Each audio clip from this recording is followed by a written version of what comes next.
നമ്മുടെ സന്തോഷത്തിന്റെ താക്കോൽ മറ്റാരുടെ കയ്യിലാണ്. കോഡിപ്പെൻഡൻസിയാണ്. നിങ്ങളില്ലെങ്കിൽ ഞാൻ എന്തു ചെയ്യുമെന്ന് ഞാൻ പലപ്പോഴായിട്ട് ആലോചിക്കുന്നുണ്ട്. നമ്മൾ ചില മനുഷ്യരെ കാണുമ്പോൾ കണ്ടില്ലേ, കാണുമ്പോൾ തന്നെ മുഖത്തിൽ അസൂയ ഇങ്ങനെ നിൽക്കുന്നുണ്ട് അല്ലേ? ഒരു അസൂയ നിറഞ്ഞ മുഖം നമ്മൾ പറയാം അല്ലേ? അതെങ്ങനെയത്? മറ്റൊരു വലിയ അസൂയാണ് കുടുംബത്തിലെ അസൂയ എന്ന് പറയുന്നത്. ഇത് ചെറുപ്പം മുതലേ നമ്മുടെ കൂടെ കൂടുന്ന ഒരു സാധനമാണ്. ഏതെങ്കിലും ഒരു കുട്ടിയോട് കൂടുതൽ അടുപ്പം ഉണ്ടാവുക, ചിരി അല്ലാതെ സന്തോഷത്തിന്റെ നിമിഷം അല്ലാതെ എന്തെങ്കിലും സോഷ്യൽ മീഡിയയിൽ ഒരു ഇൻസ്റ്റാഗ്രാമിൽ എവിടെയെങ്കിലും ഒരു പോസ്റ്റ് കാണിച്ചിരാം, വളരെ അപൂർവമാണ് അല്ലെ? താരതമ്യത്തിന്റെ കെണിയിൽ പോയി ചാടരുത്. അവനെ പോലെ ഇവൻ, ഇവനെ പോലെ അവൻ. എന്റെ പല പ്രവൃത്തികളുടെയും അടിസ്ഥാനം അസൂയാണെന്ന് ഞാൻ എങ്ങനെ തിരിച്ചറിയും? നിങ്ങൾ എന്താണ് അസൂയയുടെ കാരണങ്ങൾ? നല്ല ചോദ്യമാണ്, നല്ല ചോദ്യം. അസൂയയുടെ ഒരു പ്രധാനപ്പെട്ട കാരണം ഒന്ന് ആത്മവിശ്വാസക്കുറവാണ്. നമുക്ക് ഈ സെൽഫ് കോൺഫിഡൻസിന് ലോ ഓഫ് എസ്റ്റീം എന്ന് വേണമെങ്കിൽ പറയാം, സെൽഫ് എസ്റ്റീം എന്ന് വേണമെങ്കിൽ പറയാം. അപ്പൊ അതൊരു വലിയൊരു ചിന്താഗതിയുണ്ട്. എന്നെ കാണാൻ കൊള്ളില്ല, ഞാൻ മോശക്കാരാണ്, എന്നെക്കാളും നല്ലതാണ്. ഞാൻ നേരത്തെ പറഞ്ഞ ആ കമ്പാരിസൺ ഉണ്ടല്ലോ, നീ അപ്പുറത്തെ വീട്ടിൽ അവനെ നോക്കി പഠിക്കടാ. അധ്യാപകർ കുട്ടികളോട് പറയുന്നു, മാതാപിതാക്കൾ കുട്ടികളോട് പറയുന്നു, നീ അവനെ നോക്കി പഠിക്കുക, അവന്റെ മാർക്ക് നോക്ക്, അല്ല അവന്റെ സ്റ്റൈല് നോക്ക്, അവൻ പെരുമാറുന്ന നോക്ക്, അവൻ അങ്ങനെ ചെയ്യുന്ന നോക്ക് എന്ന് പറയുന്ന ഒരു സാധനം ഉണ്ടല്ലോ. ഇത് എനിക്കില്ലാത്തതൊക്കെ അവനുണ്ട് എന്ന് പറയുന്നതിൻ്റെ അകത്തുനിന്ന് നേരത്തെ ജീക്ക പറഞ്ഞ പോലെ അതൊരു ചലഞ്ചായിട്ട് സ്വന്തമാക്കുന്ന എത്ര പേരുണ്ട് ഇവിടെ? അതെ അതെ. അതായത് ഈ കുഞ്ഞിനെ അടുത്ത ആളുമായി കമ്പയർ ചെയ്യുന്ന ഉദ്ദേശിക്കുന്നത് ഇയാൾക്ക് ഇൻസ്പിറേഷൻ ആവണം എന്നുള്ളതും. പക്ഷേ നേരെ മറിച്ച് മനസ്സിൽ ഇവൻ അസൂയ തോന്നുകയും അവൻ ശത്രുതയോടാണ് രൂപപ്പെടുകയും ചെയ്യുന്നത്. ശത്രുത അതാണ് കായന് ആബേലിനോട് തോന്നിയത്. ബിബ്ലിക്കൻ കഥയില് കായനിന് ആബേലിനോട് തോന്നിയത് ആ ശത്രുതയാണ്. അതിലൊരു മനഃശാസ്ത്രമുണ്ട്. അപ്പൊ ഇൻസ്പയർ ആയി ആ പോയിന്റിന് പകരം നേരെ ഒരു ഇൻഫീരിയോറിറ്റി കോംപ്ലക്സിലേക്ക് പോവാണ്. കൃത്യമായി അസൂയാവുകയാണ്. കുറച്ചു മുമ്പ് സതീഷ് പറഞ്ഞ പോലെ സതീഷിന്റെ ഇപ്പൊ നമ്മളൊരു ചെറിയ പ്രായമാണെങ്കിൽ ഇപ്പൊ സതീഷിനെ നോക്കിയിട്ട് എൻ്റെ അമ്മ എൻ്റെ അടുത്ത് പറയാം, എടാ സതീഷിനെ കണ്ടു പഠിക്കടാ. ദാറ്റ് മീൻ അമ്മയുടെ പ്യുവർ ഇന്റൻഷൻ എന്ന് പറയുന്നത് സതീഷ് മാർക്ക് വാങ്ങിയത് കണ്ട് ഗോവിന്ദൻകുട്ടിയും മാർക്ക് വാങ്ങുക എന്നുള്ളതാണ്. പക്ഷെ നടക്കുന്നതല്ല. ഞാൻ ഉടനെ നോർമൽ ബ്രെയിൻ ചിന്തിക്കുന്നത് എന്താണ്, സതീഷ് ഒരു പാരയാണല്ലോ, ഇവൻ കാരണമാണ് എനിക്ക് അമ്മയുടെ വഴക്ക് കിട്ടിയത്, ഇത് നേരെ റോസ് അടിക്കുകയാണ്. അപ്പൊ പിന്നെ ഞാൻ സതീഷിനെ എലിമിനേറ്റ് ചെയ്യാനും സതീഷിനെ ഡീമോട്ടിവേറ്റ് ചെയ്യാനും സതീഷിനെ എങ്ങനെ നെഗറ്റീവ് ആക്കാനുള്ള ശ്രമമാണ് പിന്നെ നടത്തുക. ഇതൊരു ഇൻവോളണ്ടറി പ്രോസസ്സാണ്, അറിയാതെ ചെയ്യുന്ന ഒരു പ്രോസസ്സാണ്. എന്നാൽ ഇതൊരു ഇൻവോളണ്ടറി പ്രോസസ്സാണെന്ന് തിരിച്ചറിയിക്കാൻ പറ്റുന്നില്ല. അതാണ് ഏറ്റവും വലിയ സങ്കടകരമായ. ഇപ്പൊ മനഃശാസ്ത്രത്തില് ഈ അസൂയായിട്ട് ബന്ധപ്പെട്ടുള്ള ഒരു സംഗതിയുണ്ട്, അബാൻഡൻമെന്റ് ആങ്സൈറ്റി എന്ന് പറഞ്ഞിട്ടുള്ള ഒരു സാധനമുണ്ട്. നഷ്ടപ്പെട്ടു പോകുമെന്നുള്ള പേടിയാണ്. ഈ നഷ്ടപ്പെട്ടു പോകുന്നത് വെച്ചാൽ പ്രിയപ്പെട്ട ഒരാൾ തന്നെ ഉപേക്ഷിച്ചു പോയാൽ എന്ത് സംഭവിക്കും, ഉപേക്ഷിച്ച് പോകുമോ എന്നുള്ള ഒരു സാധനത്തിൽ നിന്നാണ് ഈ സാധനം വരുന്നത്. അപ്പൊ അതുകൊണ്ട് എന്ത് സംഭവിക്കും വെച്ചാൽ, പ്രിയപ്പെട്ട പങ്കാളിയാണെങ്കിൽ പങ്കാളി, സ്നേഹിക്കുന്നവളാണെങ്കിൽ സ്നേഹിക്കുന്നവൾ, അവനാണെങ്കിൽ അവൻ, അവളാണെങ്കിൽ അവൾ മുറുകെ പിടിക്കും. ഒന്നിനും സമ്മതിക്കില്ല, ലെഫ്റ്റ് റൈറ്റ് തിരിയാൻ സമ്മതിക്കില്ല. ഇതിന് ഓമന പേരിട്ട് വിളിക്കുന്നത് എനിക്ക് നിന്നോടുള്ള ഇഷ്ടം കൊണ്ടല്ലേ, സ്നേഹം കൊണ്ടല്ലേ എന്നൊരു വലിയ പ്രകടനങ്ങളൊക്കെ നടത്തും. ഇഷ്ടക്കൂടുതൽ അതന്നെ, ഇഷ്ടക്കൂടുതൽ കൊണ്ട്. എന്തെങ്കിലും അനുഭവം ഉണ്ടോ അങ്ങനെ എന്തെങ്കിലും? അപ്പൊ ഇതിന് നമ്മൾക്കുള്ള ഒരു സാധനം എന്ന് വെച്ചാൽ ഈ സ്വതന്ത്രമായി വിടുക എന്നുള്ളതാണ്. ചേട്ടാ ഇടയ്ക്കറി സംസാരിക്കുന്നു, പറയാതിരിക്കാൻ നിവർത്തിയില്ല. അതായത് എല്ലാരും ചെയ്യുന്നത്, സുന്ദരിയായ ഭാര്യ ഉണ്ടെങ്കിൽ ആദ്യം ചെയ്യുന്നത് ഭാര്യയെ ജോലിക്ക് വിടാതിരിക്കുക. സുന്ദരനായ ഭർത്താവ് ഉണ്ടെങ്കിൽ ഭർത്താവിന്റെ ഈ സാധ്യതകളെ കുറഞ്ഞ സ്ഥലത്തല്ലാതെ വേറെ സ്ഥലത്തേക്ക് അവരെ ജോലിയിൽ മാറ്റുക. നമ്മുടെ വലയത്തിന് പുറത്തേക്ക് അവരെ വിടാതിരിക്കുക. ഇനി മറ്റൊരു കാരണമുണ്ട്, പഴയ മുറിവുകളുണ്ട്. പ്രണയബന്ധത്തിൽ അകപ്പെട്ടപ്പോൾ ഉണ്ടായിരുന്ന പഴയ മുറിവ്, ഉപേക്ഷിച്ചു പോയതിന്റെ മുറിവ്, അല്ലെങ്കിൽ സ്നേഹബന്ധത്തിലെ മറ്റേതെങ്കിലും മുറിവുകൾ, വ്യക്തിപരമായ ബന്ധത്തിലെ ഏതെങ്കിലും മുറിവുകൾ. അപ്പം ആ മുറിവുകൾ ഇവിടെ ആവർത്തിക്കപ്പെടുമോ എന്നുള്ള സംശയമുണ്ട്, ഭീതി. അതും ഇതിനൊരു കാരണമാണ്. ഭൂതം. അപ്പൊ അതുപോലെ എന്റെ പ്രിയപ്പെട്ടവൾക്ക് അത് സംഭവിക്കുമെന്നുള്ള ഒരു സംഗതിയുണ്ട്. അപ്പൊ അതുകൊണ്ട് അവന് വേറെ സ്നേഹമൊന്നും വേണ്ട. ഇനി അഥവാ എന്തെങ്കിലും ഉണ്ടെങ്കിൽ ആ സ്നേഹം ഇതാണെന്ന് തെറ്റിദ്ധരിക്കപ്പെടുന്ന ഒരവസ്ഥയിൽ ഒരു സ്റ്റേറ്റ്മെന്റിലേക്ക്, ഒരു സ്റ്റേറ്റസിലേക്ക് ഞാൻ മാറുന്നു. അപ്പൊ അതൊരു കാരണമാണ്. ഇനി അങ്ങനെ വരുമ്പോൾ പിന്നെ ഈ താരതമ്യം ചെയ്താൽ കമ്പാരിസൺ ട്രാപ്പാണ്. ഇതൊരു ട്രാപ്പാണ്, കമ്പാരിസൺ ട്രാപ്പ്. പരസ്പരം അങ്ങോട്ടും ഇങ്ങോട്ടുള്ള എല്ലാവരും തമ്മിൽ ഈ പങ്കാളിത്തം ഉണ്ടാക്കിക്കൊണ്ടിരിക്കും, ഈ പറയുന്ന കമ്പാരിസൺ ഉണ്ടായിക്കൊണ്ടിരിക്കും. അത് ഭയങ്കരമായിട്ടുള്ള ഇൻസെക്യൂരിറ്റി ഉണ്ടാക്കും. മറ്റൊന്ന് ഈ നമ്മൾ ഈ പാവം ബ്രെയിനിനെ നമ്മൾ ഇത്രയും കുറ്റപ്പെടുത്തുമ്പോൾ ബ്രെയിൻ ഈ ലോകത്തെ മുഴുവൻ തിരിച്ചറിയാൻ വേണ്ടി ബ്രെയിനിൻ്റെ കയ്യിലുള്ള ആകെ ഒരേ ഒരു ടെക്നിക്ക് ചെറുപ്പം മുതലേ ബ്രെയിൻ ഫില്ല് ചെയ്ത് മെമ്മറി ഫില്ല് ചെയ്ത് നമ്മുടെ എക്സ്പീരിയൻസ് ഫില്ല് ചെയ്ത് നമുക്ക് ഫ്യൂച്ചർ ക്രിയേറ്റ് ചെയ്തൊക്കെ തരുന്ന ബ്രെയിനിന് അറിയാവുന്ന ജോലി കമ്പാരിസൺ മാത്രമേ ഉള്ളൂ. വേറെ ഒന്നും ചെയ്യാൻ പറ്റില്ല. അപ്പൊ ബ്രെയിൻ ആ ജോലി ചെയ്താൽ മാത്രമേ നമുക്ക് ഗ്രോത്ത് ഉണ്ടാവത്തുള്ളൂ. അപ്പൊ കൊടുത്ത സാധനം നല്ലതാണെങ്കിൽ കൃത്യമായ റിസൾട്ട് കിട്ടും. അപ്പം ബ്രെയിൻ കമ്പയർ ചെയ്യപ്പെടുമ്പോൾ സ്വാഭാവികമായി താരതമ്യപ്പെടുത്തുമ്പോൾ കൂടുതലും കുറവും അറിയാതെ റിവീൽ ചെയ്യപ്പെടും. അപ്പോൾ അത് കോൺഷ്യസ് ആയി വേറൊരു ഫയലായി നിന്ന് അതിനെ കൾച്ചർ ചെയ്തുകൊണ്ടേയിരിക്കണം. മറ്റൊന്ന് അമിത ആശ്രയത്വമാണ്, കോഡിപ്പെൻഡൻസി. അമിത ആശ്രയത്വം വലിയ കുഴപ്പമുണ്ടാക്കുന്ന ഒരു സംഗതിയായിട്ടോ. അപ്പം എന്താണെന്ന് വെച്ചാൽ നിങ്ങളുടെ സന്തോഷവും സമാധാനം പൂർണ്ണമായി മറ്റൊരാളുടെ പ്രവൃത്തി ആശ്രയിച്ചിരിക്കുമ്പോൾ പൂർണ്ണമായിട്ടും, അതായത് എവിടെയെങ്കിലും മാറി നിന്നാൽ പോലും നമ്മൾ അത് സമർപ്പിച്ചിരിക്കുക. എനിക്ക് ഇയാളില്ലാതെ നിൽക്കാൻ പറ്റില്ല, എനിക്ക് ഇയാളില്ലാതെ ജീവിക്കാൻ പറ്റില്ല. നമ്മുടെ സന്തോഷത്തിന്റെ താക്കോൽ മറ്റാരുടെ കയ്യിലാണ്. കോഡിപ്പെൻഡൻസിയാണ് അത് കൊടുത്തിരിക്കുക. നമ്മൾ പാസീവ് നേച്ചറിലാണ് നിൽക്കുന്നത്. ഞാൻ സ്വന്തമായിട്ടാണ് നിൽക്കുന്നത്, അതെല്ലാം നിങ്ങളില്ലെങ്കിൽ ഞാൻ എന്തു ചെയ്യുമെന്ന് ഞാൻ പലപ്പോഴായിട്ട് ആലോചിക്കുന്നുണ്ട്, ഞാൻ എന്തു ചെയ്യുമെന്ന് ഞാൻ ആലോചിക്കുകയാണ് എന്നൊക്കെ പറഞ്ഞു കളയും. അത് പറയുന്നതും കേൾക്കുന്നതും ഭയങ്കര സുഖമാണ്, ഭയങ്കര സുഖമുള്ള കാര്യമാണ്. അപ്പം ഇത് വന്നിട്ട് അത് പൊസസീവ്നെസിന്റെ ഒരു തലത്തിലേക്ക് പതുക്കെ അങ്ങ് വർക്ക് ചെയ്യാൻ തുടങ്ങും. അതിങ്ങനെ കയറി നീ ആശ്രയത്വത്തിന്റെ അങ്ങേയറ്റത്തോടൊപ്പം തന്നെ നേരിൽ പോലെ പാവം പോലെ നിൽക്കുകയും ചെയ്യും. ഇയാഗോ പോലെ നിൽക്കും മുതലോട് കൂടെ, മനസ്സിലായില്ലേ? എന്നിട്ട് ആ സമയമാകുമ്പോൾ അങ്ങ് ആക്ട് ചെയ്യും, മനസ്സിലായില്ലേ? അപ്പൊ എന്താ ചീത്ത വിളിക്കുകയൊക്കെ ചെയ്താൽ നഗലേട്ടാ എന്താ ഞാൻ പറഞ്ഞതിപ്പോ ഗംഗ എന്ന് വിളിക്കുമ്പോൾ ഞാൻ എന്താ പറഞ്ഞത് എന്നൊക്കെ ചോദിച്ചു ചിലപ്പം അവ നാടകങ്ങളൊക്കെ കളിക്കും. പക്ഷെ ഈ ഡിപ്പെൻഡൻസി, കോഡിപ്പെൻഡൻസി എന്ന് പറഞ്ഞാൽ ശരിക്കും പറഞ്ഞാൽ ആ അസൂയയുടെ വേറെ എന്തെങ്കിലും ഒരു ബന്ധങ്ങൾ വന്നു പോയാൽ ഉടനെ അത് കയറി അങ്ങ് ആക്ട് ചെയ്യും. അപ്പൊ അതുണ്ട്, അത് വിട്ടുപോകുന്നു. ഈ പറയുന്ന ഈ മിസ്സിംഗ് ആണ്, ഫിയർ ഓഫ് മിസ്സിംഗ് ഔട്ട് ആണ് അതിന്റെ കാരണം എന്ന് പറയുന്നത് തന്നെ. പിന്നെ വെറുതെ പ്രായോഗികമല്ലാത്ത പ്രതീക്ഷകൾ, ഒരടിസ്ഥാനം ഇല്ലാത്ത വെറുതെ ഇങ്ങനെ ചിന്തിച്ചു കൂട്ടും. ഇതിനകത്ത് ഈ ഫിയർ ഓഫ് മിസ്സിംഗ് ഔട്ടിന്റെ ഒരു ചെറിയ കാര്യം, അതായത് ഇപ്പം ഞാനും സതീഷും അല്ലെങ്കിൽ ഞാനും റോബിൻ ചേട്ടനുമായിട്ട് ഒരു കാര്യം ചെയ്യുകയും റോബിൻ ചേട്ടന് ഇതിൽ നിന്ന് ഫലം ഉണ്ടാവുന്നു. റോബിൻ ചേട്ടൻ ലെവൽ 1 നിന്ന് ലെവൽ 2 കയറുന്നു. സ്വാഭാവികമായിട്ട് ഞാനും സതീഷും ലെവൽ 1 തന്നെ നിൽക്കും. റോബിൻ ചേട്ടൻ ഞങ്ങൾക്ക് നഷ്ടപ്പെട്ടു എന്നുള്ള സത്യമാണ്. റോബിൻ ചേട്ടൻ്റെ ഓപ്പറേഷൻ പിന്നെ ലെവൽ 2 മനസ്സിലായില്ലേ? അപ്പോൾ സ്വാഭാവികമായി ഞങ്ങൾക്ക് റോബിൻ ചേട്ടനോട് അസൂയ തോന്നിയേക്കാം. ഇതൊരു സാധാരണ ബ്രെയിൻ ആണെങ്കിൽ അസൂയ തോന്നിയാൽ നേരെ പറഞ്ഞ് ഞങ്ങൾ രണ്ടുകൂടെ തീരുമാനിക്കുക, എടാ നമുക്ക് റോബിൻ ചേട്ടൻ ലെവൽ 2 നമുക്കും ലെവൽ 2 വരാം. എക്സാക്ട്ലി.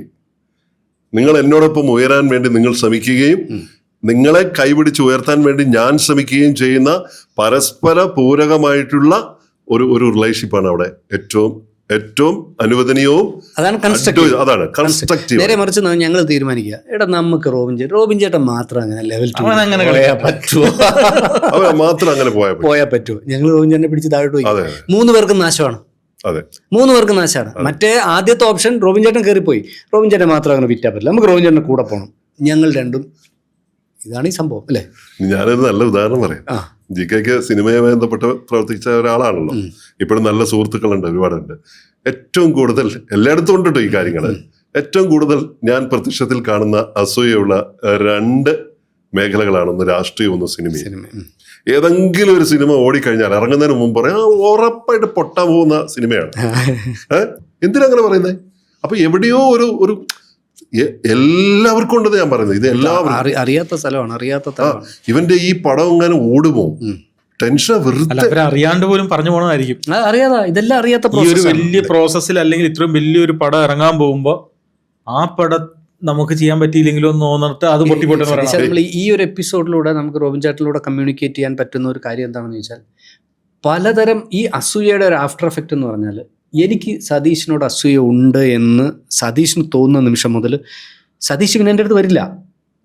നേരെ മറിച്ച് സതീഷിന് ഒരു കാര്യം തിരിച്ചറിയാം, ഗോവിന്ദൻകുട്ടിക്ക് അസൂയ ഉണ്ടായി എന്നുള്ളത് ഗോവിന്ദൻകുട്ടി പോലും അറിയാത്ത ഒരു പ്രോസസ്സിലൂടെയാണ്. ചിലപ്പോൾ ഗോവിന്ദൻകുട്ടിയെ ഒന്ന് ചേർത്ത് നിർത്തിയാൽ ഗോവിന്ദൻകുട്ടിയുടെ അസൂയ മാറി, ഗോവിന്ദൻകുട്ടിയുടെ സൗഹൃദം നഷ്ടപ്പെടില്ല എന്നുള്ളൊരു തിരിച്ചറിവൂടെ നമുക്ക് എപ്പിസോഡിലൂടെ കൊടുക്കാൻ പറ്റും.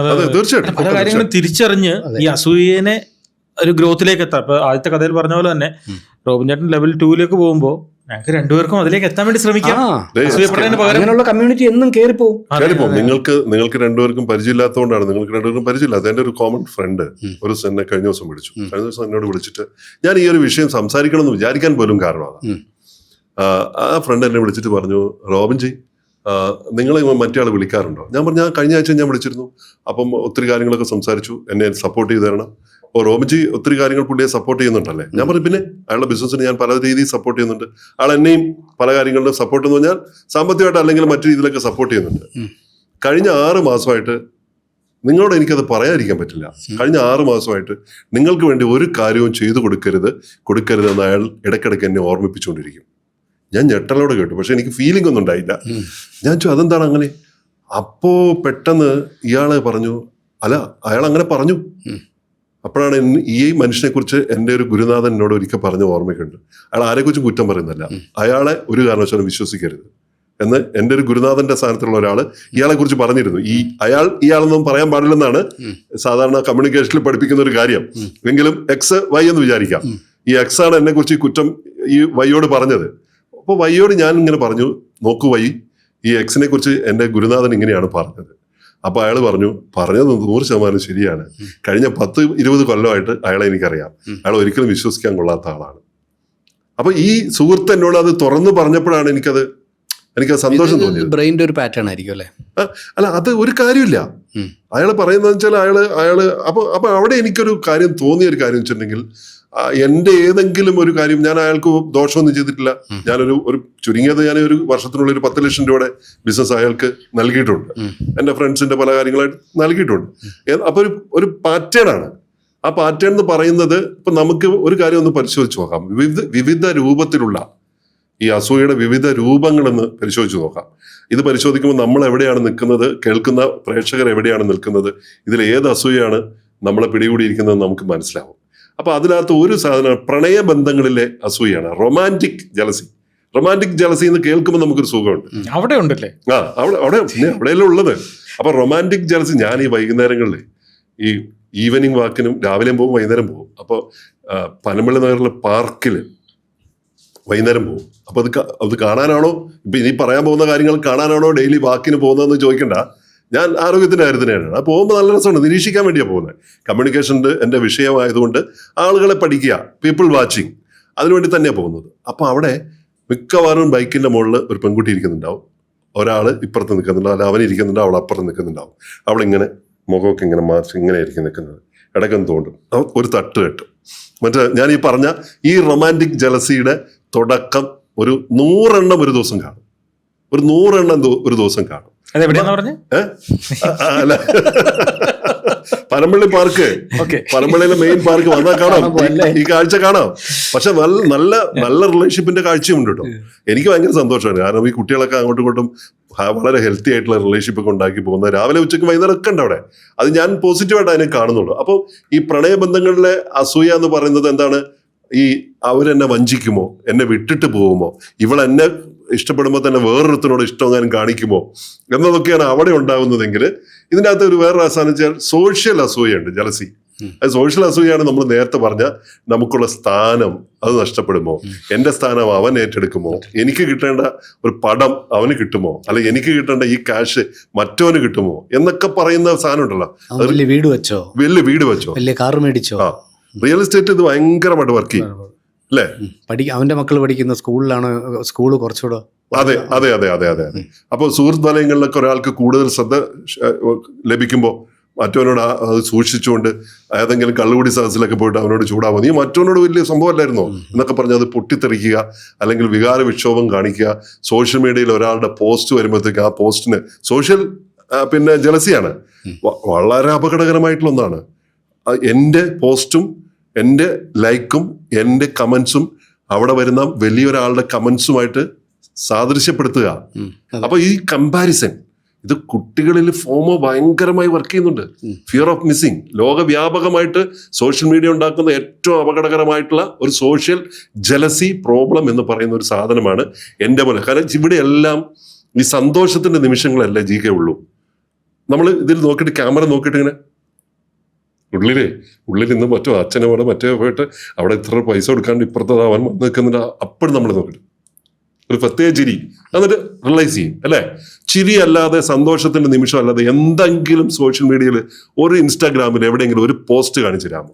വളരെ അപൂർവമാണ് അല്ലെ. സങ്കടം. ക്യാൻസർ പേഷ്യൻ്റ് ആയിട്ട് ഇരിക്കുമ്പോൾ പോലും ക്യാൻസർ വാർഡിൽ നിന്ന് ചിരിച്ചുകൊണ്ടിരിക്കുന്ന ഞാൻ ഹാപ്പിയാണ് എന്നുള്ളതാണ് അല്ലെ.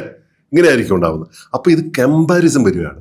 ഇതേപോലെ എനിക്ക് പറ്റുന്നില്ലല്ലോ, ഇതേപോലെ എനിക്ക് ആവണമല്ലോ, സെലിബ്രിറ്റികളായിട്ടുള്ള ആളുകളെ പോലെ എനിക്കും വേണമല്ലോ, അവർക്കുള്ള ഈ പോലെ സൗന്ദര്യം എനിക്കില്ലല്ലോ, ഈ കോസ്റ്റ്യൂം എനിക്കില്ലല്ലോ. കമ്പാരിസനാണ് ഇത് മൊത്തം. ഈ ഒരു കമ്പാരിസനാണ് ശരിക്കും മാർക്കറ്റിങ്ങിന് ഉപയോഗിക്കുന്നത്. എന്താ വെച്ചാൽ ഇപ്പൊ റേക്ക ക്ലബ്ബ് പോലുള്ള ക്ലബ്ബുകളിൽ മെമ്പർഷിപ്പ് എടുക്കാൻ വേണ്ടി മാർക്കറ്റ് ചെയ്യുമ്പോൾ ഇന്ന ആൾക്കാരുണ്ട് എന്ന് പറയും. ഇപ്പൊ സ്കൈലൈൻ ആണെങ്കിൽ തൊട്ടടുത്ത് ഏതെങ്കിലും ഒരു സിനിമാക്കാർക്ക് കൊടുത്തിട്ട് ഇവിടെ ഗോവിന്ദൻകുട്ടി ഉണ്ട്, അല്ലെങ്കിൽ മോഹൻലാലിന് ഫ്ലാറ്റ് എടുത്തിട്ടുണ്ട്, കുഞ്ചാക്കോവിന് ഫ്ലാറ്റ് എടുത്തിട്ടുണ്ട്, നമ്മളെല്ലാം പറയും. അപ്പൊ അതിന്റെ അടുത്ത് താമസിക്കാനുള്ള ഒരു കാര്യത്തിൽ ഒരു കമ്പാരിസൺ ഇപ്പൊ പറയുന്നതായിരിക്കും. കുഞ്ചാക്കോ ബോബന്റെ ഫ്ലാറ്റിന്റെ തൊട്ടടുത്ത ഫ്ലാറ്റിലാണ് ഞാൻ താമസിക്കണേ ഇല്ലേ. ഈ ഒരു കമ്പാരിസൺ അത് മാർക്കറ്റിങ്ങിന് ഉപയോഗിക്കുന്നുണ്ട്. ഇനി GK നന്നായി കോൺട്രിബ്യൂട്ട് ചെയ്യാൻ പറ്റുന്ന ഒന്നാണ് തൊഴിൽ മേഖലയിലെ അസൂയ. അല്ല, അതിനെക്കുറിച്ച് GK തന്നെ പറയാനുണ്ടോ? തൊഴിൽ മേഖലയിലെ അസൂയ അല്ലേ? അതായത് തൊഴിൽ മേഖലയിലെ അസൂയയുടെ ഏറ്റവും ഡേഞ്ചറസ് ആയ സാധനം ഞാൻ കണ്ടിട്ടുള്ളത്, ഇപ്പോൾ ഒരു പൊട്ടൻഷ്യൽ കൂടുതലുള്ള ഒരാൾ ഒരു സ്ഥാപനത്തിലേക്ക് ജോലിക്ക് വരിക, ഇവൻ കാരണം ഞാൻ നാളെ മുതൽ കൂടുതൽ പണിയെടുക്കേണ്ടി വരുമോ എന്ന് ചിന്തിക്കുന്നത് കണ്ട് വ്യാകുലപ്പെടുന്നത് ഞാൻ കണ്ടിട്ടുണ്ട്. അത് എൻ്റെ ഓഫീസിൽ കഴിഞ്ഞ എൻ്റെ ഓഫീസിൽ നല്ല എല്ലാ സ്ഥലത്തും ഒരു കാര്യം അതായി ഒരു കാര്യമില്ല. അതെ, സാധാരണ പൊട്ടൻഷ്യലിൻ്റെ ഒരു അണ്ടർ പൊട്ടൻഷ്യലായിരിക്കും എല്ലാവരും വർക്ക് ചെയ്യുന്നത്. ഒരാൾ വന്നാൽ എൻ്റെ പൊട്ടൻഷ്യലോട് അയാളോട് കമ്പയർ ചെയ്ത് കൂട്ടിക്കഴിഞ്ഞ് എൻ്റെ സാലറി മാറും, എൻ്റെ സ്ഥാപനത്തിൻ്റെ പ്രൊഡക്ടിവിറ്റി മാറും എന്നൊന്നും ചിന്തിക്കാൻ ഒരു സാധാരണ ബ്രെയിൻ ജോലി പോകുമോ, ഇതൊക്കെയാണ് എൻ്റെ ജോലി പോകുമോ എന്നുള്ളതാണ്. പ്രൊമോഷൻ കൊടുത്ത അപ്പം മറ്റൊരു അസൂയാണ് അല്ലേ, ശമ്പളം കൂട്ടി കൊടുത്ത അപ്പം അസൂയ. അവിടെ എന്നാലും അയാൾക്ക് എന്തൊരു, ഇപ്പോൾ സതീഷിന് 5000 രൂപ ശമ്പളം കൂടി, സതീഷിന് ശമ്പളം കൂടാൻ കാര്യം എന്താണ് എന്നുള്ളത് ഒന്ന് അന്വേഷിച്ചിട്ട്, സതീഷ് മറ്റുള്ളവരെക്കാൾ കൂടുതൽ ഔട്ട്പുട്ട് ഉണ്ടാക്കുന്ന ആളാണ്. ശരി, ഈ മാസം ഞാൻ ഔട്ട്പുട്ട് ഉണ്ടാക്കും, നാളെ എന്നിട്ട് ഞാൻ പോയി എൻ്റെ ബോസിൻ്റെ അടുത്ത് പറയും സതീഷിൻ്റെ ഔട്ട്പുട്ട് ഇപ്പോൾ എനിക്കുണ്ട്, എനിക്ക് അതേ സാലറി വേണം. അങ്ങനെ പറഞ്ഞ ഒരാളെയും കണ്ടിട്ടില്ല. നേരെ പറഞ്ഞ് സതീഷിന് 5000 രൂപ കൂട്ടി കൊടുത്തതിനെ കംപ്ലൈൻറ്റ് ചെയ്തിട്ട് അതിൻ്റെ ആവശ്യമില്ല, ഞാൻ പോവാണ്.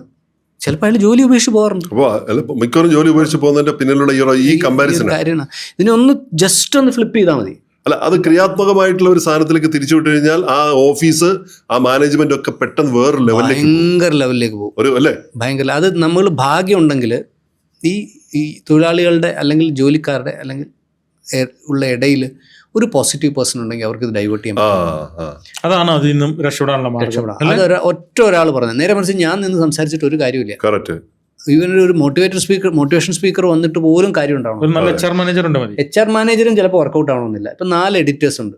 4 എഡിറ്റേഴ്സിൽ ഒരാൾ സാറിന് അതിൻ്റെ കാരണം ഇതാ, നമ്മൾ അതിന് പറഞ്ഞാൽ അതങ്ങ് വർക്കൗട്ടായി, അല്ലെങ്കിൽ സബ് എഡിറ്റേഴ്സിൻ്റെ ഇടയിൽ, അല്ലെങ്കിൽ ടോക്കേഴ്സിൻ്റെ ഇടയിൽ, അല്ലെങ്കിൽ അപ്ലോഡേഴ്സിൻ്റെ ഇടയിൽ, ഒന്നുമല്ല മാർക്കറ്റിംഗ് പേഴ്സൺസിൻ്റെ ഇടയിൽ ഒരാൾ ആ പോസിറ്റീവ് സ്ട്രോക്ക് ഒന്ന് ചെറുതായിട്ട് ഇട്ട് കൊടുത്താൽ ഈ അസൂയൊക്കെ പമ്പ കടന്ന് നേരെ അത് ഇൻസ്പിറേഷൻ മോഡിലേക്ക് മാറും. അങ്ങനെയല്ല, നീ നോക്കാം, അവനൊരു ദിവസം എടുക്കുന്ന പണി എത്ര, അവന് ഇത്ര ശമ്പളം കൊടുത്താൽ പോരാ. ശരിക്കും അവൻ നന്നായി പണിയെടുക്കുന്നുണ്ട്. നമ്മൾ ചില സമയത്ത് പണിയെടുക്കാതെ ഇരിക്കുന്നതിൻ്റെ ബെനിഫിറ്റ് കൂടി നമുക്ക് കിട്ടുന്നുണ്ട്. നമുക്ക് അവനെ പോലെ പണിയെടുക്കാമെന്നും ഒരു രാജ്യം തന്നെ മാറുമെന്നേ എനിക്കൊന്നു. വലിയ വ്യത്യാസം ഉണ്ടാവും. ഇപ്പൊ നമ്മൾ കുടുംബത്തിലെ മറ്റൊരു വലിയ അസൂയാണ് കുടുംബത്തിലെ അസൂയ എന്ന് പറയുന്നത്. ഇത് ചെറുപ്പം മുതലേ നമ്മുടെ കൂടെ കൂടുന്ന ഒരു സാധനമാണ്. ഏതെങ്കിലും ഒരു കുട്ടിയോട് കൂടുതൽ അടുപ്പം ഉണ്ടാവുക. അപ്പം ഒരു മകന് അല്ലെങ്കിൽ ഒരു മകൾക്ക് എന്നെ ഒട്ടും സ്നേഹമില്ലെന്നും അപ്പനും അമ്മയ്ക്കും അവനോടാണ് കൂടുതൽ സ്നേഹമെന്നും ഇഷ്ടമെന്നും തോന്നുന്ന അടിസ്ഥാനപരമായ ഒരു വികാരമുണ്ടല്ലോ, ചെറുപ്പം മുതലേ തുടങ്ങുന്ന. അപ്പൊ ഈ സാധനം ശരിക്കും പറഞ്ഞ പിന്നെ വലുതാകുമ്പോഴത്തേക്കും കുട്ടികൾ തമ്മിലുള്ള അങ്ങോട്ടും ഇങ്ങോട്ടും സാമ്പത്തികമായി കമ്പാരിസൺ ആവും, മറ്റു രീതിയിലാവും, അവനിട്ട് പാരവെക്കും.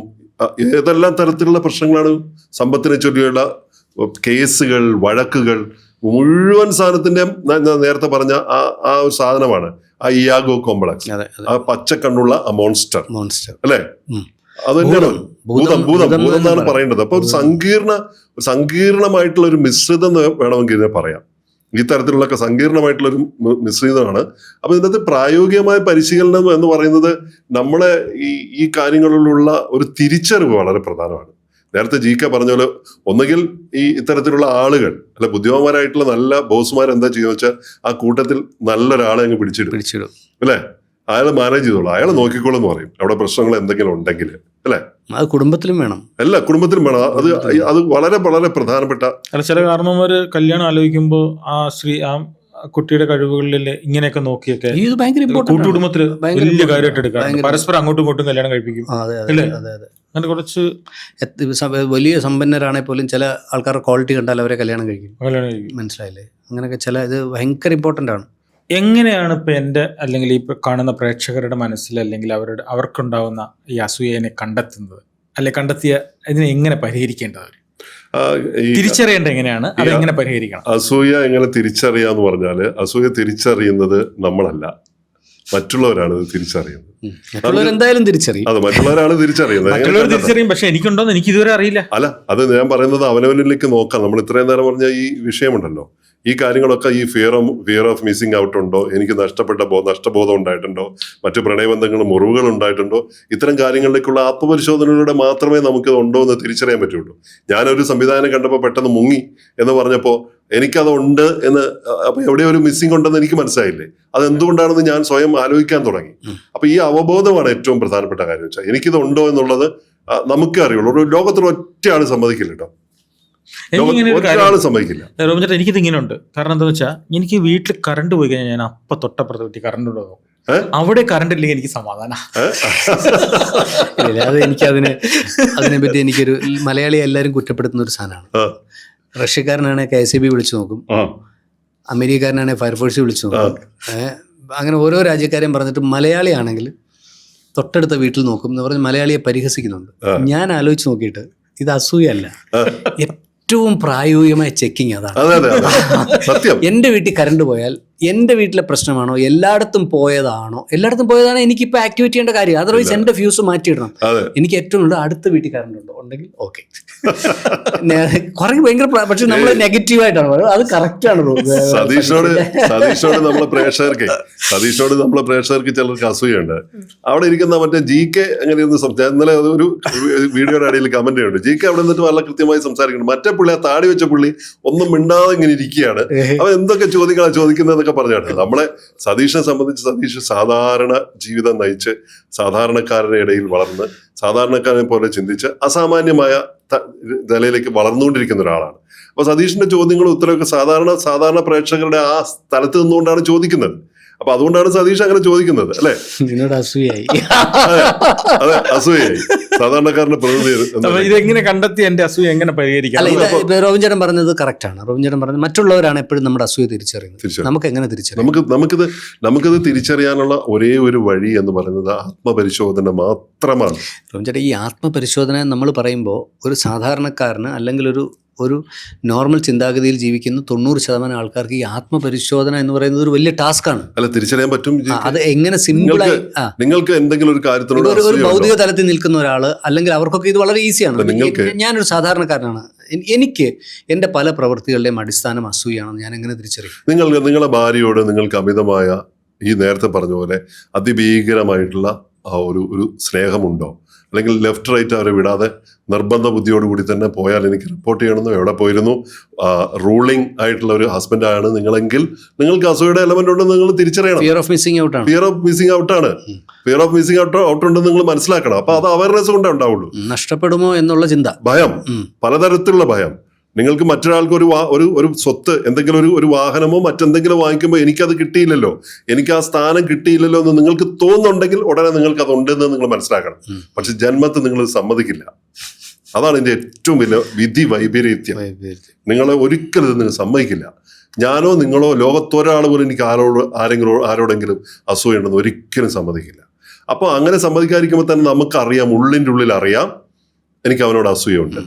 ഇത് സത്യമാണ്. ഇത് തിരിച്ചറിയാൻ അവനവന് പറ്റും. അവനവൻ തിരിച്ചറിയുന്നുണ്ട് എന്നുള്ളതാണ് സത്യം. തിരിച്ചറിയുന്നുണ്ട്.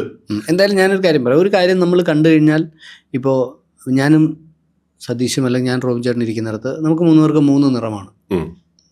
ഒരാൾ കുറച്ച് കൂടുതൽ വെളുത്താണ്, ഒരാൾ കുറച്ച് കറുത്താണ്, അടുത്ത ആൾ കുറച്ചുകൂടെ കറുത്താണ്. ഇത് ഈ സെപ്പറേഷൻ ബ്രെയിൻ കണ്ടെത്തും. ബ്രെയിൻ കണ്ടെത്തിയേ പറ്റത്തുള്ളൂ. കാരണം നിറം കണ്ടെത്തണം, കുറേ കാര്യങ്ങളുണ്ട്. നേരെ അപ്പോൾ അവിടെ ഏറ്റവും കറുത്ത ആള് എല്ലാവരും വെളുത്തതാകാൻ കഴിയില്ല എന്ന സത്യം തിരിച്ചറിയുക എന്നുള്ളതാണ് അവിടുത്തെ ഒരു കാര്യം. അതെ, ഒരാൾ വലിയ കാറ് മേടിച്ചു, മനസ്സിലായില്ലേ? അതെ, ഒരാൾക്ക് ജീവിതത്തിൽ പോട്ടെ, ഒരാൾക്ക് ജീവിതത്തിൽ വലിയ ലോട്ടറി അടിച്ചു, അവൻ നമുക്ക് എഗനിസ്റ്റായി. അല്ല, അവൻ എഗനിസ്റ്റായി, നമ്മളല്ല. ഓ, അവൻ വലിയ പൈസക്കാരൻ. അപ്പം നമുക്കവിടെ അവന് ലോട്ടറി അടിച്ച മൊമെൻ്റാണ് കിട്ടിയതെങ്കിൽ ഇതുപോലെ മറ്റൊരു മൊമെൻ്റ് ദൈവം നമുക്ക് ഇതിനേക്കാൾ അതൊരു സൊല്യൂഷനാണ് ജി.കെ പറഞ്ഞത്. അതായത് എനിക്കില്ലാത്തത് അവന് കിട്ടിയെന്നല്ല, എനിക്കും അതുപോലെ കിട്ടാനുള്ള സാധ്യതയും അവകാശവും ഉണ്ട്, കിട്ടുകയും ചെയ്യും. ഇതാണ് ഞാനും ഈ അബണ്ടൻസിന്റെ ഭാഗമാണെന്നും എനിക്കും ഈ സമൃദ്ധിയിലേക്ക് പ്രവേശിക്കാൻ പറ്റുമെന്നും അതിനുള്ള ആത്മവിശ്വാസം വളർത്തിക്കൊണ്ടുവരിക എന്നുള്ളതാണ് ഒരു നടപടി. ആത്മവിശ്വാസം വളർത്തിക്കൊണ്ടുവരിക. എനിക്കത് ആത്മവിശ്വാസം എന്താണ്? എനിക്ക് എന്നിലുള്ള വിശ്വാസം, അതെനിക്ക് നേടിയെടുക്കാൻ പറ്റും. മറ്റവനത് ആകാമെങ്കിൽ എനിക്കും ഇതാകാം. ഇതാണ്. അപ്പൊ അങ്ങനെ നടക്കാൻ പറ്റും. അതിന് സപ്പോർട്ടിംഗ് ആയിട്ടുള്ള ഇന്നർ ടോക്സ് ഉണ്ട്, നമ്മുടെ ഉള്ളിലെ സംഭാഷണങ്ങൾ, നെഗറ്റീവായിട്ടുള്ള ഇന്നർ ടോക്സ് ഉണ്ട്. ആ ടോക്സ് എനിക്കതില്ലല്ലോ, അവനത് കിട്ടുമ്പോൾ എനിക്കത് കിട്ടാതിരിക്കാൻ സാധ്യതയുണ്ടോ, അതെനിക്ക് കിട്ടും, ഞാനതിൽ പരാജയപ്പെടുമോ, ഞാനിതിൽ പരാജയപ്പെടുമോ, എനിക്കത് പോകുമോ, അവരെന്നോട് എന്തെങ്കിലും കാണിച്ചത് അനാവശ്യമായ ചിന്തകൾ, എന്തുകൊണ്ടായിരിക്കും അങ്ങനെ എന്നോട് പെരുമാറിയത്, ആ നോട്ടം എനിക്ക് ഇഷ്ടപ്പെട്ടില്ല, അത് എന്നോട് എന്തെങ്കിലും ഇഷ്ടക്കേട് കൊണ്ടായിരിക്കുമോ എന്നൊക്കെ പറഞ്ഞിട്ടുള്ള ഇന്നർ ടോക്സ് ഒരുപാടുണ്ട്. ആരും എന്നെ സ്നേഹിക്കുന്നില്ല, ആരും എനിക്ക് എന്നെ പിന്നെ സഹായിക്കുന്നില്ല എന്നൊക്കെ പറഞ്ഞിട്ടുള്ള ഇന്നർ ടോക്സ് ഉണ്ട്. ആ ടോക്സ് നിർത്തുക എന്നുള്ളതാണ് ഒരു കാര്യം. എന്നെ ആളുകൾ സഹായിക്കുന്നുണ്ട്, എന്നെ ആളുകൾ സ്നേഹിക്കുന്നുണ്ട്, എന്നോട് ആളുകൾക്ക് ഇഷ്ടമുണ്ടെന്ന രീതിയിലേക്ക് എന്നെ കൺവേർട്ട് ചെയ്യണം. അതാണ് അതിന് ഒരു മാർഗം എന്ന് പറയുന്നത്. പിന്നെ ഈ കമ്പാരിസന്റെ കെണിയിൽ നിന്ന് രക്ഷപ്പെടുക. താരതമ്യത്തിന്റെ കെണിയിൽ പോയി ചാടരുത്. അവനെ പോലെ ഇവനെ പോലെ അവൻ, എന്നെ പോലെ എൻ്റെ കാര്യവും അവൻ്റെ കാര്യവുമായിട്ട് ജി.കെ ഈ കാറിൽ നടക്കുമ്പോൾ അതിനേക്കാൾ വലിയ കാറുള്ള ഒരാളോട് ആരോ അസൂയ. ഈ താരതമ്യത്തിന്റെ കെണിയിൽ എനിക്ക് ഈ കാറുണ്ടല്ലോ, എനിക്ക് ഈ ബെൻസെങ്കിലും ഉണ്ടല്ലോ, അപ്പൊ ഇതിനേക്കാൾ വേറെ ക്ലാസ്സിലുള്ള ഒരു ബെൻസ് കൊണ്ടുപോകുന്നതിനോട് അസൂയ തോന്നേണ്ട കാര്യമൊന്നുമില്ല, അല്ലെ? ഒരേ കമ്പനിയാണ്, എനിക്ക് ഇതെങ്കിലും ഉണ്ടല്ലോ എന്നാണ്. അപ്പൊ അതിനുള്ള ഒരു സൗകര്യമാണ്. പിന്നെ സ്വയം സ്നേഹിക്കുക, സെൽഫ് ലവ്.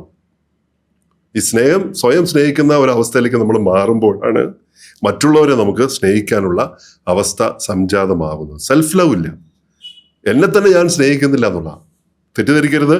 എന്നോടുള്ള സ്നേഹം എന്ന് പറയുന്നത് എന്നോടുള്ള അമിതമായ സ്നേഹമാകരുത്. ഞാൻ എന്താണോ റിയൽ ആയിട്ടുള്ളത് ആ എന്നോടുള്ള എൻ്റെ പരിമിതികൾ ഇതൊക്കെയാണ്, എൻ്റെ കഴിവുകൾ ഇതൊക്കെയാണ്, എനിക്ക് ഇത്രത്തോളം കഴിവുകൾ ഉണ്ടല്ലോ എന്ന് പറയുന്ന ഒരു സ്നേഹമുണ്ടല്ലോ. ആ സ്നേഹത്തിലേക്ക് നമുക്ക് വളർന്നുകൊണ്ട് വ്യക്തിപരമായ വളർച്ച നേടാൻ പറ്റും. പ്രിൻസിപ്പിൾ സെൻറ്റേർഡ് ലൈഫ്, ഇപ്പോൾ സ്റ്റീഫൻ കോവയൊക്കെ പഠിപ്പിക്കുന്നത് പോലെ, 7 ഹാബിറ്റ്സിൽ പഠിക്കുന്ന പോലെ പ്രിൻസിപ്പിൾ സെൻറ്റേർഡ് ലൈഫ് എന്ന് പറയും. തത്വാധിഷ്ഠിതമായ ജീവിതം. പിന്നെ തത്വമൊക്കെ പറഞ്ഞങ്ങ് നടന്നാൽ മതി. ജീവിതം പിന്നെ നിങ്ങൾ കൊണ്ടുതരുമല്ലോ, തത്വം പറഞ്ഞു നടന്നാൽ കൊണ്ടുതരുമെന്നേ. തത്വങ്ങൾ പറഞ്ഞ് എന്തിനാണ് പിന്നെ ഇതൊക്കെ ഇരിക്കുന്നത്? എന്തിനാണ്? അടിസ്ഥാനപരമായിട്ടുള്ള ചില പാരാമീറ്റേഴ്സ് ഉണ്ട്, അതിനനുസരിച്ച് പോയാൽ ഇതൊക്കെ നടക്കും, അല്ലേ? തത്വങ്ങൾ തന്നെയാണ് നമ്മളിവിടെ എത്തിച്ചത്, ഉറപ്പായിട്ടും. അതെ, ആ തത്വം ഇല്ലാത്ത ഒരാൾ നിങ്ങൾ എത്ര പണം സമ്പാദിച്ചിട്ട് തത്വദീക്ഷ ഇല്ലാതെ നിങ്ങൾ ആ പണം ദുരുപയോഗം ചെയ്താൽ പോയില്ലേ, നിങ്ങളുടെ സമ്പത്ത് നഷ്ടപ്പെട്ടു. അപ്പൊ തത്വം വേണം. എനിക്ക് പണത്തിന് ആവശ്യമില്ല എന്ന് പറയുന്ന ഒത്തിരി പേരെ നമ്മൾ കണ്ടിട്ടുണ്ടല്ലോ. കാരണം അവരൊരു സ്ഥലത്ത് ചെന്ന് ഇറങ്ങി കഴിഞ്ഞാൽ അവരെ കൊണ്ടുപോകാൻ വേണ്ടി കണ്ടോ, അവർക്ക് താമസിക്കാൻ കണ്ടോ. ഇപ്പോൾ നമ്മുടെ ഒരു ഗസ്റ്റ് ഇവിടെ വന്നു കഴിഞ്ഞപ്പോൾ നമ്മൾ പറഞ്ഞത്, എനിക്ക് ഒരു സമയത്ത് പണത്തോടായിരുന്നു, അല്ലെങ്കിൽ എനിക്ക് പൈസ ഉണ്ടാക്കണം എന്നായിരുന്നു. ആ ഒരു തലം കഴിഞ്ഞപ്പോൾ എനിക്ക് വേണ്ടി ചെലവാക്കാൻ ആളുകൾ ഇങ്ങനെയുണ്ട്, കണ്ടോ. അപ്പൊ എനിക്കത് ആവശ്യമില്ലാണ്ട് വന്നു എന്ന് പറഞ്ഞിട്ടുണ്ട്. ഇപ്പൊ ഞാൻ ഫിനാൻഷ്യൽ ഫ്രീഡം അനുഭവിക്കുന്നത്, ഞാൻ നമ്മുടെ മോഹൻജിയോട് സംസാരിച്ചപ്പോൾ മോഹൻജിയോട് ഞാൻ പറഞ്ഞു, മോഹൻജി ഞാൻ നല്ലോണം ഫിനാൻഷ്യൽ ഫ്രീഡം അനുഭവിക്കുന്ന ആളാണ്. അപ്പൊ പുള്ളിയും പറഞ്ഞു അത് വളരെ കറക്റ്റാണ്. നമുക്ക് എവിടെയെങ്കിലും പോകാൻ ഒന്നും ആവശ്യമില്ല, പൈസ പോലും വേണ്ട. ഇപ്പൊ എനിക്കൊക്കെ പോകാൻ പൈസ ഒന്നും ആവശ്യമില്ല, ആരെങ്കിലും കൂട്ടിക്കൊണ്ടു പോകും. എവിടെ പോയാലും താമസിക്കാൻ സ്ഥലങ്ങളുണ്ട്, ഭക്ഷണം ധാരാളം ആളുകൾ വാങ്ങിച്ചു തരും. പിന്നെ എന്തിനും നമുക്ക് ടെൻഷൻ? ഇതല്ല ഫിനാൻഷ്യൽ ഫ്രീഡം എന്ന് പറയുന്നത്. പണത്തിൽ നിന്ന് നമ്മൾ ഫ്രീഡം എന്ന് വെച്ചാൽ പണം വേണ്ടെന്നല്ല, പണമില്ലാതെ പല കാര്യങ്ങളും ചെയ്യാൻ പറ്റില്ല, പണം വേണം നിർബന്ധമായിട്ടും. മറ്റൊരു കാര്യം ഇമോഷണൽ ഇൻഡിപെൻഡൻസ് ആണ്, വൈകാരികമായ സ്വാതന്ത്ര്യം. അതിന് വൈകാരികമായ സ്വാതന്ത്ര്യത്തിന് നമ്മൾ ഇമോഷണൽ ബാലൻസിങ് വേണം, ഇമോഷണൽ ഇൻ്റലിജൻസ് നമുക്ക് വേണം. പാസീവ് നേച്ചറിൽ നിന്നും അഗ്രസീവ് നേച്ചറിൽ നിന്നും അസേർട്ടീവ് നേച്ചറിലേക്ക് നമുക്ക് മാറാൻ പറ്റണം. വളരെ ആളുടെ കൂടെ ഇങ്ങനെ ഒതുങ്ങിക്കൂടിയിട്ട് പാസീവായിട്ട് എല്ലാം അങ്ങ് പറയുന്ന പോലെ മാത്രമല്ല, എൻ്റെ ജീവിതം മുഴുവൻ നിന്റെ കൂടെയാണ്, നീ പറയുന്നതിനപ്പുറം ഒരു കാര്യം എനിക്കില്ല എന്ന് പറഞ്ഞിട്ട് ഇങ്ങനെ നിന്ന് പൊസസീവ്നെസ്സിലേക്ക് അത് വളർന്ന് അനാവശ്യ സമയത്ത്, അത്യാവശ്യം അല്ലാത്ത സമയത്ത് അത് അഗ്രസീവ് നേച്ചറിലേക്ക് വളർന്ന് പൊട്ടിത്തെറിക്കും. അപകടകരമായ വിഷബീജമായിട്ട് അത് വളരും. അപ്പൊ അതിൽ നിന്ന് നമുക്ക് മാറേണ്ടതുണ്ട്. അപ്പൊ അങ്ങനെ പോകുമ്പോഴാണ് നമ്മൾ യഥാർത്ഥത്തിലുള്ള ഒരു ഒരു ഒരു പിന്നെ എന്താ പറയുക, അസൂയ നിറഞ്ഞതല്ലാത്ത, വിഷലിപ്തമല്ലാത്ത, പച്ചക്കണ്ണുള്ള ആ ഭൂതങ്ങളല്ലാത്ത നമ്മൾ ചില മനുഷ്യരായിട്ട് നമ്മൾ മാറുക. നമ്മൾ ചില മനുഷ്യരെ കാണുമ്പോൾ കണ്ടില്ലേ, കാണുമ്പോൾ തന്നെ മുഖത്തൊരു അസൂയ ഇങ്ങനെ നിൽക്കുന്നുണ്ടാവും അല്ലേ? ഒരു അസൂയ നിറഞ്ഞ മുഖം നമ്മൾ പറയാം അല്ലേ? അതെങ്ങനെയാ? അത് കണ്ണുകളിൽ അസൂയ സ്പെഷ്യലായിട്ട് കാണാം. നമ്മുടെ ശരീരം നൽകുന്ന ചോർച്ചകളാണ്. ഏറ്റവും പവർഫുൾ ആയിട്ടുള്ള ഒരു ഏരിയ കണ്ണാണ്. പക്ഷെ കണ്ണുകളിൽ അസൂയ, മുഖത്തിങ്ങനെ എക്സ്പ്രസ് ചെയ്ത് നിൽക്കുന്നുണ്ട് ചില ആൾക്കാർ. അവരുടെ നോട്ടം തന്നെ അസൂയ നിറഞ്ഞ നോട്ടം എന്നാ പറയുക. കാണാനൊക്കെ ഒരു പ്രത്യേക ഭംഗിയാണ്. ഇങ്ങനെ പെട്ടെന്നൊരു നോട്ടം, അസൂയ നിറഞ്ഞ നോട്ടം. ചിലതിനോട് ഇങ്ങനെ ഒന്നിങ്ങനെ നോക്കും, കണ്ണിലൊരു ഭാവം, ഒരു മിന്നലാട്ടം എന്ന് പറയും അല്ലേ? അപ്പൊ ഇതൊക്കെ നമുക്ക് തിരിച്ചറിയാൻ പറ്റുന്നതാണ്, പക്ഷെ അവർക്ക് തിരിച്ചറിയാൻ പറ്റില്ല. അവരുടെ ശരീരം കാണിക്കുന്ന ചോർച്ചകൾ, അവരുടെ മനസ്സ് കാണിക്കുന്ന ചോർച്ചകൾ, അവരുടെ മനസ്സും ശരീരവും എക്സ്പ്രസ് ചെയ്യുന്ന ഇത്തരത്തിലുള്ള ഒരുപാട് കാര്യങ്ങളുണ്ട്, അപകടകരമായ കാര്യങ്ങളുണ്ട്. അപ്പം നമുക്കൊറ്റ കാര്യം എന്ന് വെച്ചാൽ, ഞാൻ ഈ അസൂയ നിറഞ്ഞ ഒരവസ്ഥയിൽ ഒരാളെ ഒരു കൂട്ടരെ നോക്കിക്കണ്ടിട്ട് ഞാൻ അത്ഭുതപ്പെട്ടു പോയിട്ടുള്ള ഒരു സംഭവം ഉണ്ടായിരുന്നു. ഫോർഗീവ്നെസിന്റെ, അത് എനിക്ക് പറയാതിരിക്കാൻ പറ്റില്ല. കഴിഞ്ഞ ദിവസം ഫോർഗീവ്നെസിന്റെ അങ്ങേറ്റത്തെ ഒരു ഉദാത്തമായ ഒരു സിറ്റുവേഷൻ, ഒരു ഡിവോഴ്സ് കേസ്, ഭാര്യയും ഭർത്താവും തമ്മിൽ. അപ്പോൾ വേരിയസ് കാരണങ്ങളുണ്ട്, രണ്ടുപേരുടെ അടുത്തും കുറ്റങ്ങളുണ്ടാവാം. എന്തായാലും ആ കേസ് തീർക്കാൻ വേണ്ടി മകനുണ്ട്. ആ കേസ് തീർക്കാൻ വേണ്ടി ഭർത്താവ് വന്നു. ഭർത്താവ് വന്നിട്ട് അവരുടെ നഷ്ടപരിഹാരം എത്രയോ ലക്ഷം രൂപ കൊടുക്കണം. അയാൾ ആ കാശൊക്കെ ഉണ്ടാക്കി. അത് പക്ഷെ ഭയങ്കര കോംപ്ലിക്കേറ്റഡ് ആയിരുന്നു. അപ്പം ഭാര്യ വീട്ടുകാരും ഭാര്യയും കുറച്ച് ബലം പിടിച്ചിട്ട് ഇവരോട് സമീപിച്ചു. ഞാനും ആ കാര്യത്തിലൊക്കെ ഇടപെടുകയൊക്കെ ചെയ്തു, അത് പരിഹരിക്കാൻ വേണ്ടി. അപ്പം ഇയാള് അവിടെ ചെന്നിട്ട് ഇയാളും കുറച്ച് ബലമൊക്കെ പിടിച്ചാ പോയത്. ഇയാളെ പണമെല്ലാം കൊടുത്ത് വക്കീലൊക്കെ ആയിട്ട് സംസാരിച്ച് എല്ലാം സെറ്റ് ചെയ്ത് അക്കൗണ്ടിലേക്ക് പൈസ ഒക്കെ കൊടുത്ത് കഴിഞ്ഞിട്ട് ആ ഭാര്യയോട് പറഞ്ഞു. ഭാര്യ അപ്പോൾ അതുവരെ അവർ വാങ്ങിച്ച, അവരും ഭയങ്കര നല്ല എന്താ പറയുക, സത്യസന്ധരായിട്ടുള്ള ആളുകളാണ്. അപ്പോൾ വാങ്ങിച്ച ഡൗറി ആയിട്ട് കൊടുത്ത ആഭരണങ്ങൾ മറ്റു കാര്യങ്ങളൊക്കെ അവർ അവൻ്റെ മുന്നിൽ വെച്ചു. സാധാരണ കൊടുക്കുകയല്ല ആൾക്കാർ. ഈ കൊടുത്ത സമ്മാനങ്ങൾ വരെ, സ്വർണമായിട്ട് കൊടുത്ത സമ്മാനം വരെ ഇതിനാണെന്ന് പറഞ്ഞു. അപ്പോൾ ഇയാളൊന്നും അല്ലാതായി. ഇയാൾ പറഞ്ഞു, അല്ല, നമ്മുടെ കുട്ടിക്ക് ഇത് നിങ്ങൾ തന്നെ വെച്ചോളൂ. ഇനി എനിക്കൊരു കാര്യം പറയാനുണ്ട്.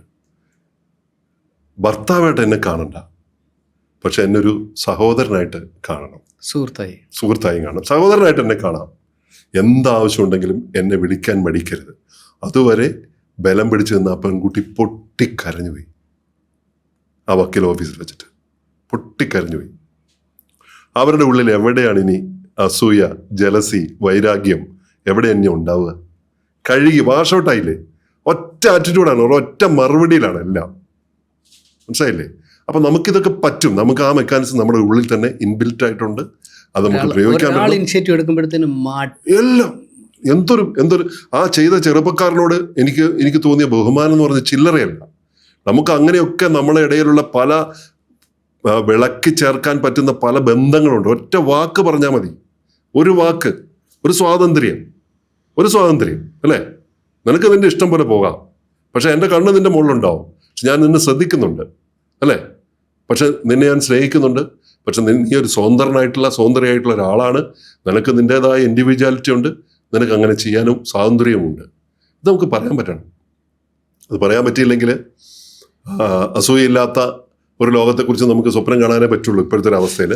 പക്ഷെ നമുക്ക് അസൂയയിൽ നിന്നും മോചനം നേടാൻ വേണ്ടിയിട്ട് നമുക്ക് ശ്രമിക്കാം. This video is powered by AVT Premium Tea.